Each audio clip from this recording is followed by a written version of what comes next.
بسم الله الرحمن الرحيم الحمد لله رب العالمين كل عام وأنتم بخير مقعي وحماس قولة أكسر مقعي النوروي كعيدية عاد وصنعنا يا دمان برشاد الإسلام كمل كسر أنت هاي قارهان برشاد الصومالية وحنلاقي فرحة كعيدة بش يبرواقو halkan waxaan si gaara hambaliyada farxadda ciida wadad tahneedu marinaya familygayga meel kasta ku sugan daafaca caalamka sidoo kale hooyaday macaan oo ku sugan magaalada Burco waxaan leeyahay hooyo farxad ku ciid iyo caafimaad sidoo kale walaaladay meel kasta ku sugan yihiin bismillaahir rahmaanir rahiim ana magacaygu yahay Cabdinuur Xuseen waxaan halkan uga hambalyeynaya dhammaan ummadda Soomaaliyeed ummadda Islaamka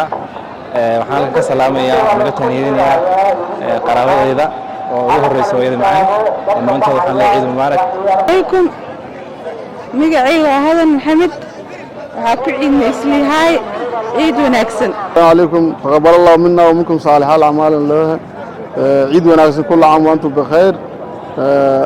أمة الصوماليات مالك استوى الجوان دمان والسلامة يا خاصة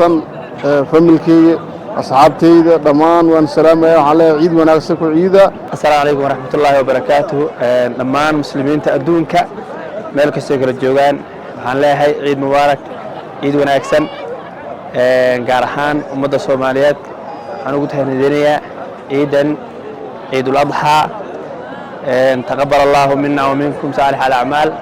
ciidukum mubaarak waxaan si goolay meeshan uga salaamayaa hooyadii macaan Muuse Macalin Cabdullaahi iyo aabahay Badri Sheekh Ibraahim iyo dhammaan asxaabta walaaladay dhammaantiin waxaan leeyahay ciidukum mubaarak. بسم الله الرحمن الرحيم عيد ونكسن كل عام وأنتم بخير تقبل الله منا ومنكم صالح الأعمال